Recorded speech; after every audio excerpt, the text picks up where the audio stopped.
پتہ چلا کہ اپنا ایمان جانچنے کا بھی ایک طریقہ ہے. اس طرح وارثین انبیاء کی ذمہ داری ہے نصیحت کرنا، ہماری ذمہ داری ہے اس نصیحت سے فائدہ اٹھانا، اس یاد دہانی سے فائدہ اٹھانا. فإن الذکریٰ تنفع المؤمنین، یہ الفاظ ہمیں بتاتے ہیں کہ بظاہر تو ایمان کا تعلق قلب سے اور دل کے اندر کی حالت علیم بذات الصدور کے علاوہ کسی کے علم میں نہیں، لیکن کچھ اشارے، کچھ کنائے وہ بتاتے ہیں کہ ہم میں سے ہر شخص اپنا ایمان جان سکتا ہے. اگر ہمیں نصیحت یا دہانی فائدہ دے رہی ہے، ہم چی بجی نہیں ہوتی، اس کیل و قال نہیں کرتے، لے تو لال نہیں کرتے، سر تسلیم خم کرتے ہیں، پچھلے گناہوں پر توبہ کرتے ہیں، آئندہ کی زندگی پھر ایک نئے عزم کے ساتھ کھڑے ہوتے ہیں. اس کا مطلب ہے ایمان ابھی موجود ہے، ایمان کی رمق، ایمان کی روشنی وہ موجود ہے. ہماری یہ مجالس ہیں کس لیے ہے کہ اللہ اور اللہ کے رسول کا رنگ ہم پر چڑھ جائے، پھر ہم سارے زمانے پر چڑھ جائیں. جس نے اللہ اور اللہ کے رسول کا رنگ اپنے اوپر غالب کر لیا وہ سارے زمانے پر غالب ہو گیا. میرے اساتذہ نے میرے لیے آسانی یہ کی ہے کہ مجھے موضوع دے دیا ہے. نالائق طالب علم کو بتا دیا جاتا ہے کہ بھائی تیری حدود ہے، اس کے اندر بولنا ہے. سبق مخصوص ہو جائے تو یاد کرنا آسان ہو جاتا ہے، پوری کتاب کا سبق لیا جائے تو بڑا مشکل ہے.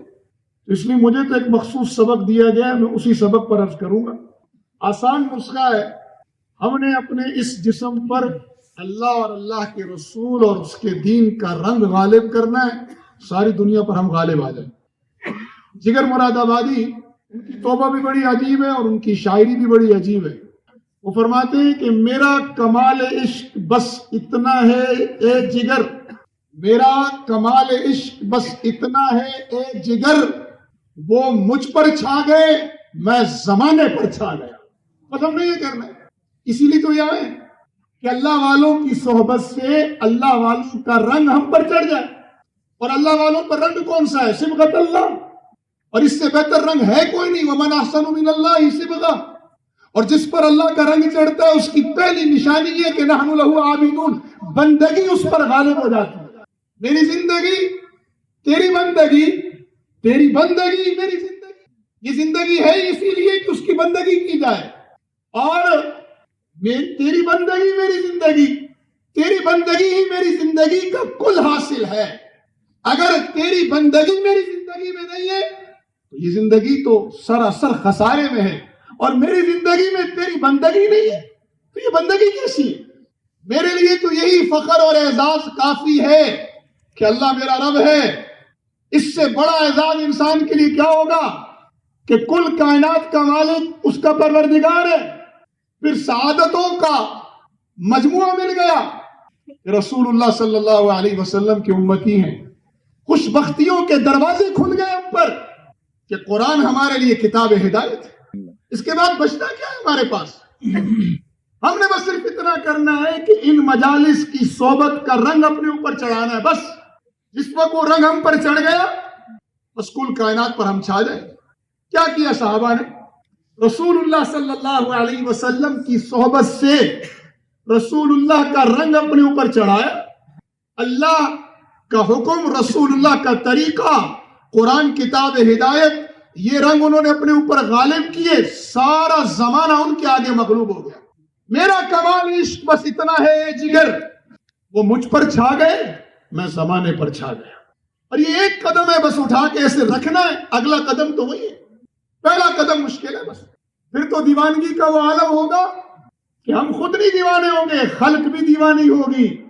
ایک مجذوب نے، ایک اللہ کے دیوانے نے یہاں محفل سجائی تھی، آج خلق دیوانی. ہمیں تو تیار روٹی ملی ہے نا. یہ پرانے بزرگوں سے پوچھیں، ان سفید داڑھی والوں سے، حضرت شاہ شاہ صاحب سے، مولانا سعید اللہ شاہ صاحب سے، یہاں کے پرانے مقیمین سے پوچھیں کہ یہ عمارت یہاں تک پہنچنے میں، یہ درخت جو آج امت کو نہیں انسانیت کو سایہ فراہم کر رہا ہے، اس درخت کی شاخوں کو یہاں تک پھیلنے کے لیے کن کن مرحلوں سے نہیں گزرے؟ دیوانگی کی کون کون سی سرحدیں جو عبور نہیں کی. اور جب یہ سرحدیں پہلے قدم کے ساتھ عبور ہوتی ہیں بس پھر اس کے بعد تو ہر منزل آسان ہو جاتی ہے. پھر جان دینا بھی آسان ہو جاتا ہے. پھر جان دینا بھی آسان ہو جاتا ہے. بن کے دیوانہ کریں گے خلق کو دیوانہ ہم، خلق کو دیوانہ کرنے کے لیے ضروری ہے کہ پہلے خود دیوانہ ہو آدمی. دنیا پہ چھانے کے لیے ضروری ہے کہ پہلے ہی اپنے اوپر اللہ اور اللہ کے رسول کے رنگ کو غالب کر رہے. برسر ممبر سنائیں گے تیرا فسانہ ہم، آؤ دیارے دار سے ہو کر گزر چلے. ایک مرتبہ نفس کو پھانسی کو دے کے دیکھو، ایک مرتبہ اللہ کی راہ میں کٹنے کا مزہ تو لے کر دیکھیں. میرے رب کا وعدہ ہے برباد محبت کو نہ برباد کریں گے، میرے دل ناشاد کو وہ شاد کریں گے. ایک مرتبہ کبھی نفس پر پاؤں رکھ کر دیکھیں، اللہ کی رضا میں اپنی مرضی چھوڑ کر دیکھیں. یہ وعدہ ہے اللہ کا کہ برباد محبت کو نہ برباد کریں گے. جو میری محبت میں برباد ہوگا اسے برباد نہیں کریں گے، میرے دل ناشاد کو وہ شاد کریں گے. اس کی نسبت کا رنگ تو چڑھا کر دیکھیں، وہ رنگ چڑھ گیا. ایک مرتبہ یہاں سے گزر گئے، یقین مانے سنتے ہیں اس طرف سے مسافت رہے گی کم. منظر ایسے تھے ہوں گے، ایسے ایسے. یہ مجلسیں سجائی اسی لیے گئی ہیں کہ امت بالخصوص اور انسانیت بالعموم گناہوں کی حد سے نکل کر تائبین کی صف میں آ جائے، خطاکاروں کی صف سے نکل کر تائبین کی صف میں آ جائے. دوسری طرف مقابلہ شیطان اور شیطان کے استعماری ایجنٹوں کا ہے.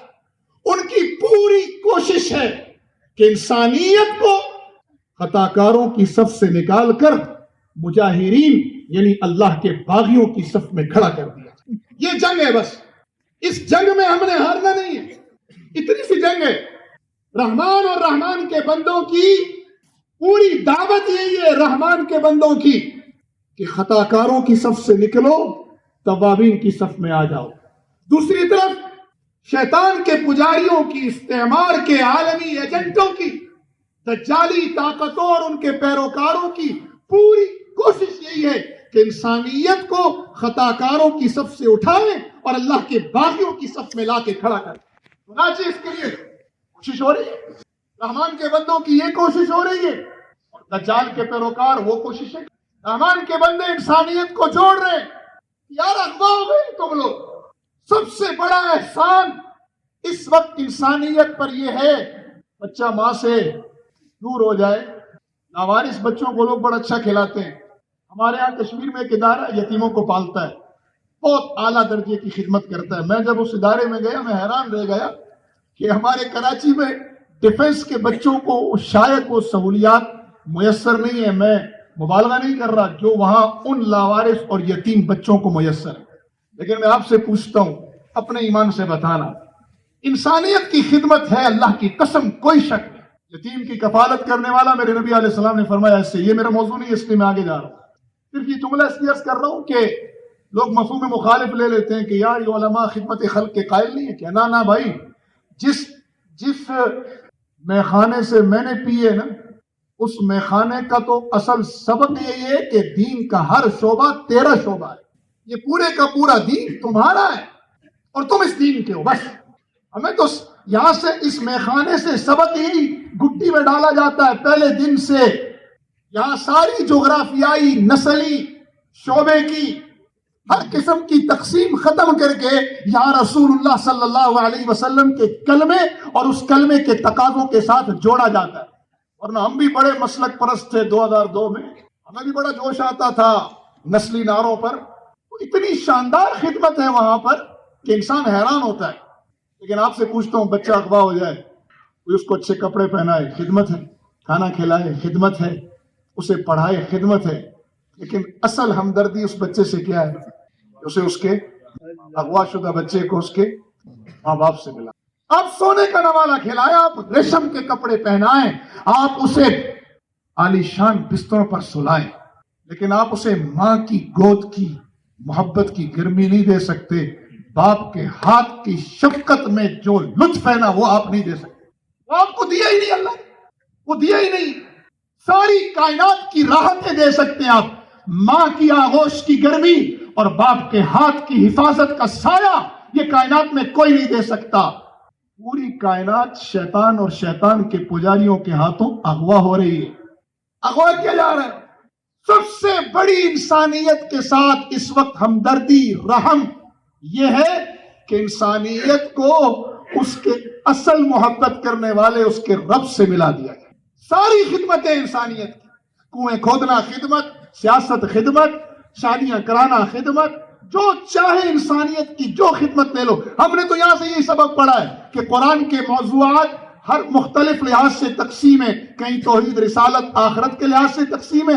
قرآن کی ایک تقسیم یہ بھی ہے کہ دو ہی موضوع ہیں قرآن کے، اللہ کی عظمت، مخلوق پر رحم، کسی بھی لحاظ سے لے لیں، لیکن سب سے بڑا رحم کائنات پر، کائنات کے انسانوں پر یہ ہے کہ انہیں ان کے رب سے ملا دیا جائے، اور اس کے لیے یہی راستہ ہے توبہ اور عزم۔ توبہ کچھ لوگوں پر، عزم یہ 3 چیزوں کا عزم، 4۔ پہلی چیز اصلاح کے لیے 4 جو بنیادی چیزیں، ان میں پہلی چیز ہے علم ضروری، ورنہ نری گمراہی ہوگی، پھر نرے بس ہو ہا ہوگی اور کچھ نہیں ہوگا۔ تو بنیادی ضروری علم اصلاح کے لیے، علم میں کمال نہیں، بنیادی ضروری علم، وہ تو ایک مخصوص جماعت کو چاہیے۔ دوسری چیز ہے عمل، مجاہدہ، ریاضت، ہر آدمی اپنے نفس کے مکلف کوئی نہ کوئی عمل، ریاضت، مجاہدہ وہ اختیار کرے۔ تیسری چیز اصلاح نفس کے لیے ضروری ہے، اس مالک کی محبت کا دم بھرتا ہے اس کا ذکر تو کرے، اس کے ذکر کی شکل ہے اس کا نام لے، اس کا اترا ہوا قرآن اس کی تلاوت کرے، اس کے سامنے سر بسجود ہو۔ چوتھی شکل اصلاح نفس کی یہ ہے کہ یہ علم ضروری، یہ عمل کی قوت جس کو انگلش میں کہتے ہیں موٹیویٹنگ فورس، انسان میں یہ قوت محرکہ پیدا کہاں سے ہوگی؟ اس کے اندر یہ تلاوت کا، ذکر کا ذوق اور شوق کہاں سے پیدا ہوگا؟ اس کے لیے ضروری چیز ہے اچھی صحبت۔ یا ایھا الذین آمنوا اتقوا اللہ، یہ ساری پرہیزگاری کی شکلیں ہیں، تو یہ کیسے حاصل ہوگی؟ کونوا مع الصادقین۔ اور علامہ آلوسی رحمہ اللہ روح المعانی میں یہاں اس کے ذیل میں فرماتے ہیں کب تک یہ ہر سال اجتماع کیوں ہو رہا ہے؟